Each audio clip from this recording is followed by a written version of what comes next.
சாமி, ஒரு நாள் தானே ஊர்ல எல்லாம் போயிட்டீங்க நீங்க. ஆனா இந்த ஒரு நாளைக்குள்ள எவ்வளவு விவகாரங்கள் நடந்து போச்சு தெரியுங்களா? முருகா, நீ மாத்திரம் ஒழுங்கா மரியாதையா உருப்படியா இந்த பையனை திருப்பி அனுப்பா இருந்திருந்த உன்னை நான் என்ன பண்ணிருப்பேன் தெரியுமா? என்ன பண்ணிருப்பேன்?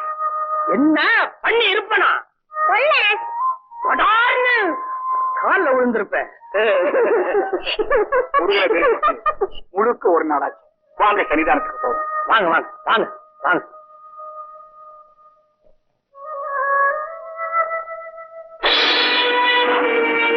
என்ன முருகனை காணோம்? அதானே வெறும் பீடம் மாத்திரம் தானே இருக்கு. முருகா, என்னப்பா இது சோதனை? கடவுள் எப்ப கல்லாவே இருப்பாரா? அதான் எந்த காலாரம் நடக்க ஆரம்பிச்சிட்டாரு. நேரம் தெரியாம விளையாடாத முடியலாம். நான் போலீஸ்ல சொல்லிட்டு வரேன். போய் சொல்லுங்க. சிலையை தேடி கண்டுபிடிச்சு கொடுத்தா ஒரு தேங்காய் மூடிய அவார்டா தரம்னு சொல்லுங்க. வடிவேலா, அந்த ஆளு என்ன தள்ளிட்டு உன்னை தூக்கிட்டு போன போது அந்த முருக விக்கிரகத்தையும் சேர்த்தா தூக்கிட்டு போனா? ரெண்டும் எப்படி தாத்தா தூக்கிட்டு போக முடியும்? ஒண்ணுல என்னன்னு வருது? இந்த வயசுல நீ இவ்வளவு பெரிய தத்துவம் எல்லாம் பேசுறியே, என் வயசுல நீ என்னென்ன பேச போறியோ? நான் எங்க அம்மா கிட்ட ஞானப்பால் கொடுத்தவனாச்சே. நீ பேசுறத நான் இன்னும் கொஞ்ச நேரம் கேட்டுட்டே இருந்தேன்னா கேட்டுட்டே இருந்தா எனக்கு பைத்தியமே பிடிச்சிடும் போல் இருக்கு. இப்ப மட்டும் என்னவா?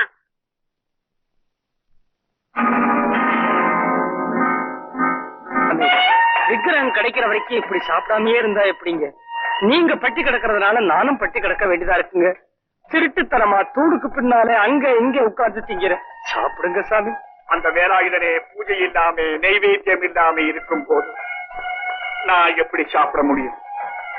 தாத்தா, இந்த வடிவேலை எங்க இருந்தாலும் நல்லா சாப்பிட்டுக்கிட்டு தான் இருப்பான். அதுக்காக நீங்க சாப்பிடாம இருக்காதீங்க. உண்மைதான்ப்பா. உலகத்துக்கே உணவு படைக்கிறவன் அவன் பசியோடு இருக்கிறதா நினைக்கிறது எவ்வளவு அறியாமை. ஐயா, வடிவேலு சிக்கலுக்கு போகணும்னு ஒரே பிடிவாதமா இருக்கான். தாத்தா, சூரனை சம்ஹாரம் பண்ண. இது நீயா? சூடபத்மன் என்ன ஈ எறும்பு கொசுங்கிற மாதிரி சாதாரண புழு பூச்சி நினைச்சியா பிரிட் அடிச்சு கொள்றதுக்கு? அந்த முருகப்பெருமானே அவனை கொல்றதுக்கு அம்மா கிட்ட வேலை இரவலா வாங்கிட்டு போய் கொண்டிருக்காரு தெரியுமா உனக்கு? உங்ககிட்டயா சொல்றீங்க? நீதானா கொல்றேன்னு? சூரசம்ஹார திருவிழா பார்க்க போறியா? ஆமாய்யா. கோயிலை புதுப்பிச்சு கும்பாபிஷேகத்தை நடத்தலான்னு எவ்வளவோ ஆசையாயிரும். முருகன் எப்படி சோதிக்கிறானே. என்னங்க சாமி, இன்னைக்கு சஷ்டி, ரொம்ப நல்ல நாள். ஜனங்கள்லாம் உங்களுடைய காலட்சேபத்தை கேட்கணும்னு திரண்டு வந்திருக்கிறாங்க. இந்த நேரத்துல நீங்க போய் காணாம போன சிலையை நினைச்சு இப்படி உட்கார்ந்து இருந்தா அப்புறம் எப்படிங்க? இன்னைக்கு காலட்சேபத்தை நீங்களே நடத்துங்க சாமி. அதுக்கு என்ன? நானா பள்ளிக்கூடத்துல வாய்ப்பாடே தகராறு, வாய்ப்பாட்டு வேற பண்ணுமா? சாமி, ஜனங்கள்லாம் என் தலையை பார்த்தாலே போதும் செதறி ஓடுவாங்களே, வாயும் திறந்தா ஏங்க? தண்டவாணி, தண்டவாணி அப்பா, நீ எங்கடாப்பா இருக்கிற? நொந்தாருக்கு கந்தனே துணைன்னு சொல்லுவாங்க. இப்ப அந்த கந்தனே காணாம போயிட்டான். வேலை இல்லாத வெறும் கோயிலை வச்சுக்கிட்டு தைப்பூச திருவிழாவே எப்படி கொண்டாடுறதுன்னே எனக்கு தெரியல.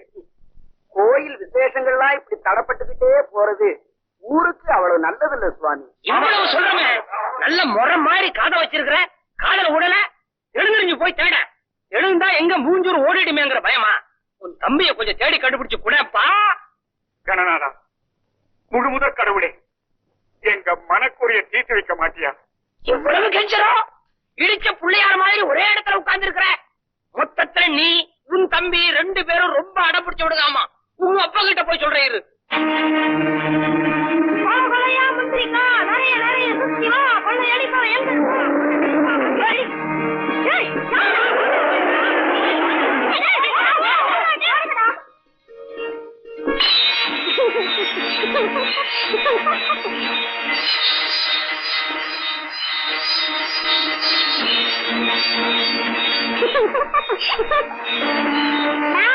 வணக்கம் தம்பி.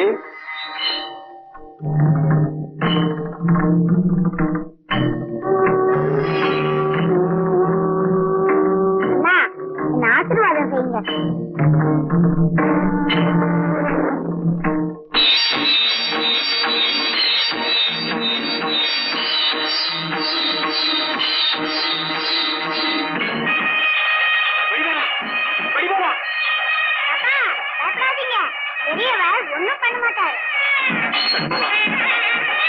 பெருமானே, எங்க வடிவேலன் ஒண்ணும் பண்ணிடாதப்பா.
உனக்காக எல்லாம் செஞ்சேன்.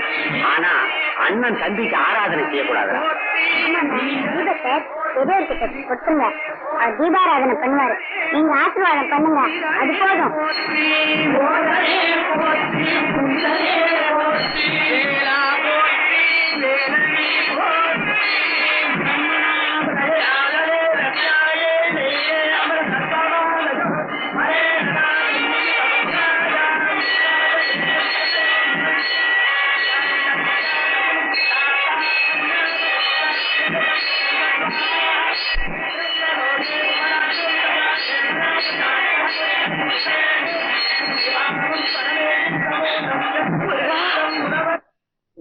என்னாச்சு? இன்ஜின் ஹீட் ஆயிடுச்சு. தண்ணி வேணும். தண்ணி எங்க கிடைக்கும்?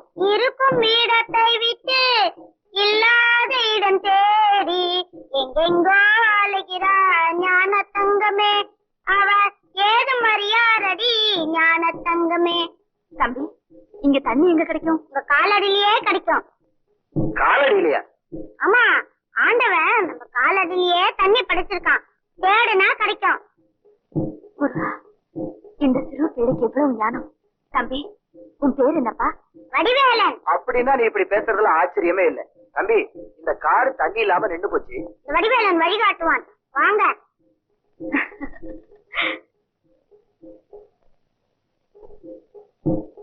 தாத்தா, இங்க பாருங்க. அண்ணா, நீயா? என்ன மன்னிச்சிருங்கண்ணா. இங்க நீங்க எப்படி? இந்த பிள்ளையினாலதான் உங்களை சந்திக்கிற பாக்கியம் எங்களுக்கு கிடைச்சது. அந்த முருகப்பெருமான் தான் இந்த பிள்ளை வடிவத்துல வந்து எங்களை உங்ககிட்ட அழைச்சிட்டு வந்திருக்காரு. உண்மையாலேயே என் தெய்வத்தோட பேர சொல்றேன். ஆமாண்ணா, நான் பழைய குமார் இல்ல, முருக பக்தனா உங்க தம்பியா திரும்பி வந்திருக்கேன். அப்படியா? இப்படி வாங்க. வாங்க வாங்க. கொஞ்சம் சாமி, சாமி காலில் விழுந்த ஆசீர்வாதம் வாங்க. தீர்க்காயுஷா இருங்க. இவன் என் தம்பி, பேரு குமார், சிங்கப்பூர்ல இருக்கான். இவங்க உமா, அன்புல எனக்கு தாய் மாதிரி, வயசுல எனக்கு மக மாதிரி.